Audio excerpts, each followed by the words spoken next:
আমি ১২ বছর মুম্বাইয়ে ছিলাম। শহুরে জীবন আমাকে বিরক্ত করে তুলেছিল। অনেকে জিজ্ঞাসা করে কেন মুম্বাইয়ে থাকি না। আমি বলেছি, রাজা কখনো নিজের রাজ্য ছেড়ে যায় না। ওখানে কোনো রাজা নেই। লতা মঙ্গেশকর মারা গেলেন, কিছু হলো না। রাজেশ খান্না মারা গেলেন, শুধু খবর হলো রাজেশ খান্না মারা গেছেন। কিন্তু আমি যদি আসামে মারা যাই, আসাম 7 দিন থমকে যাবে। নিজেকে নিয়ে এমনই বলেছিলেন জুবিন গর্গ, এবং আসাম সত্যিই থমকে গিয়েছিল। পুরো আসাম নেমে এসেছিল রাজপথে।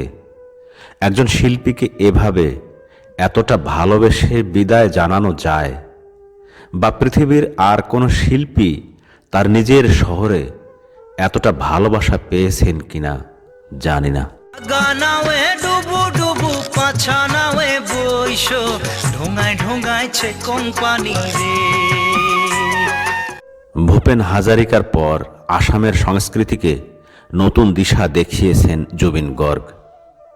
ভক্তদের কাছে তিনি কেবল গায়ক নন, আবেগ এবং একটা যুগের প্রতীক। 3 দশকেরও বেশি সময়ের সঙ্গীত জীবনে জুবিন গর্গ প্রায় 40টি ভাষায় 40,000-এর মতো গান গেয়েছেন। বলিউডের পাশাপাশি তামিল, তেলেগু, মারাঠি, কন্নড়, মালায়ালম, নেপালি, হিন্দি, অসমিয়া, বাংলা, ভোজপুরি, এমনকি ইংরেজি ভাষাতেও অসংখ্য গান গেয়েছেন। আধুনিক গান থেকে লোকসঙ্গীত, ভজন, বিহু সবই তার কণ্ঠে ছিল অদ্বিতীয়। জলছে কিতে ছিরিল সেউতির দড়ি গলার হার খুলিয়া কয়না রে। জুবিন গর্গের জন্ম 1972 সালের 18 নভেম্বর ভারতের মেঘালয় রাজ্যের তুরা শহরে। জন্মের পর তার নাম রাখা হয় জীবন। পরে বিখ্যাত সুরকার জুবিন মেহতার নামানুসারে নামকরণ করা হয় জুবিনের। পুরো নাম জুবিন বোর ঠাকুর, তবে তিনি গর্গ গোত্র নাম ব্যবহার করেন। কান্দে কানাই বাজে আরে শানা। আমার মনে আছে কান্দে কানাই বাজে আসানাই যখন জুবিন গর্গকে দিয়ে গাওয়াইছিলাম, সেটা 2005 সাল হবে। গৌহাটিতে এই গান গাওয়ার পরে এতটা খুশি হলো, বলছে দাদা ভাওয়াইয়া গান এত মধুর হয়, এত মিষ্টি হয়, আপনার কথা সুর তো আমাকে পাগল করে দিয়েছে। আমি 2-4টে ভাওয়াইয়া গান গাইতে চাই, আপনি যদি আমাকে ভাওয়াইয়া গান কিছু দেন। আমরা নিশ্চয়ই কেন দেবো না, তোমার মতো শিল্পীকে ভাওয়াইয়া গান গাইবে, এ তো অনেক অনেক আনন্দের কথা। তো বলছে না, আমি আব্বাস উদ্দিনের গান গাইব। ঠিক তারপরে এই তো আমার এই গান রেকর্ডিং হওয়ার পরে তারপরে জুবিন নিজে ওর ফটোগ্রাফারকে ডেকে বললে, এই আমাদের ছবি তোল। আমার মনে আছে জুবিন এরকম মাঝখানে, বাঁ দিকে রহিমা বেগম কলিতা, আমাকে ডান দিকে নিয়ে অনেকগুলো ছবি নিয়ে আমাকে অটো দিল, বলে দাদা বিখ্যাত গান, আমার খুব খুব পছন্দ হয়েছে। জুবিনের বাবা মোহিনী বোর ঠাকুর ছিলেন আমলা এবং সাহিত্যিক। কপিল ঠাকুর নামে কবিতাও লিখতেন। জুবিনের মা ইলি বোর ঠাকুর গায়িকা ছিলেন। জুবিনের ছোট বোন জঙ্কি বোর ঠাকুরও গায়িকা ছিলেন। 2002 সালে সড়ক দুর্ঘটনায় মারা যান। আরেক বোন পালমে ভরতনাট্যম নৃত্যশিল্পী। জুবিনের ছোট বোন পামি বোর ঠাকুর। 12 মাসে 13 ফুল ফোটে, বছরে ফোটে হোলা সই না যায়ও যমুনার জলে। আসামের বিভিন্ন জায়গায় প্রাথমিক পড়াশোনা করেন জুবিন। পরে জোরহাটের জেবি কলেজ এবং গুয়াহাটির বিড়লা বড়ুয়া কলেজে পড়াশোনা করেন। তবে সঙ্গীতের প্রতি প্রবল টান তাকে পড়াশোনা মাঝপথে ছাড়তে বাধ্য করে। আর গেইলে কি আসিবেন মোর মাহুত বন্ধুরে। জুবিন গর্গের সঙ্গীত জীবন শুরু হয় কিশোর বয়সেই। মা ইলি বোর ঠাকুর ছিলেন জুবিনের প্রথম গুরু। রবীন ব্যানার্জির কাছে তবলা এবং রমণী রায়ের কাছে শিখেছেন লোকগান।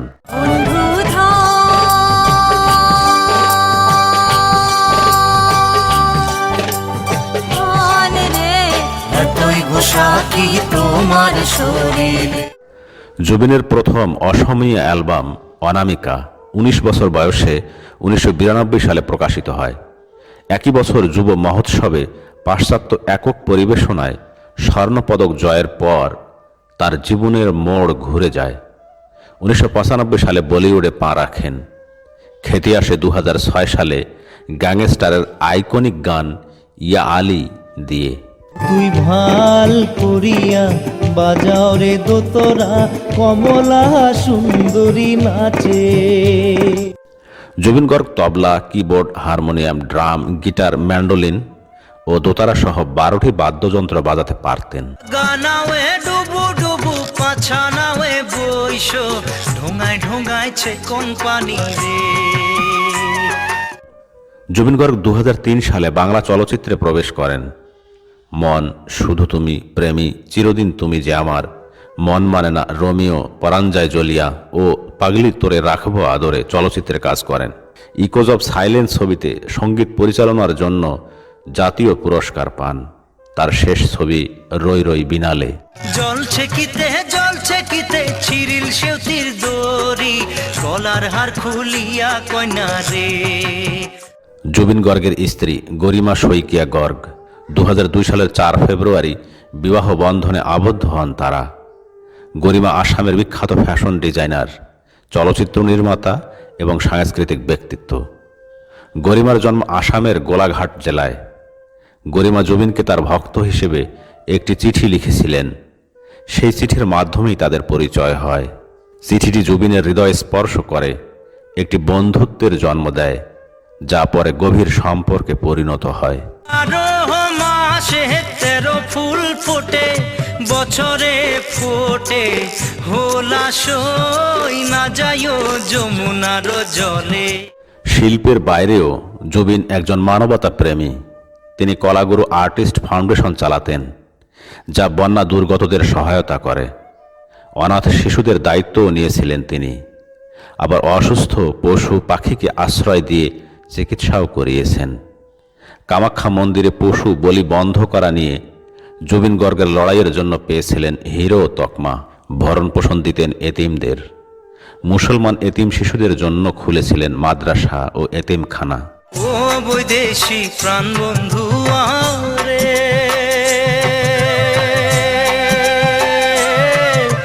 তোর বাহাদে মোর প্রাণ কান্দে। নর্থ ইস্ট উৎসবে অংশ নিতে সিঙ্গাপুর গিয়েছিলেন আসামের এই গায়ক। সেখানে 20 ও 21 সেপ্টেম্বর 2025 পারফর্ম করার কথা ছিল তার, কিন্তু 19 সেপ্টেম্বর ভয়াবহ এক স্কুবা ডাইভিং দুর্ঘটনায় তার মৃত্যু হয়।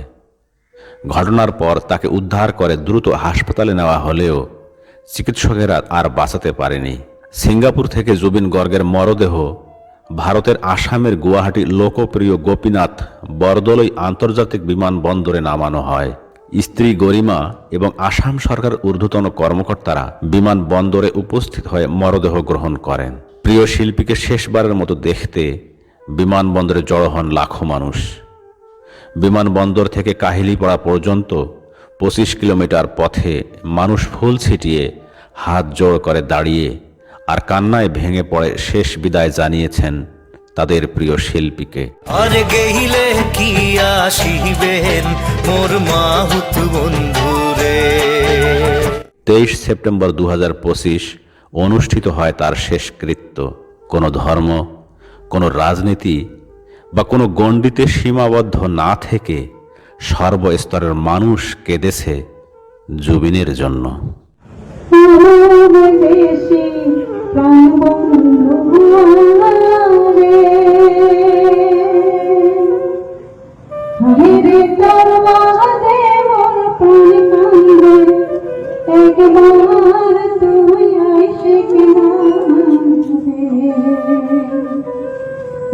তুই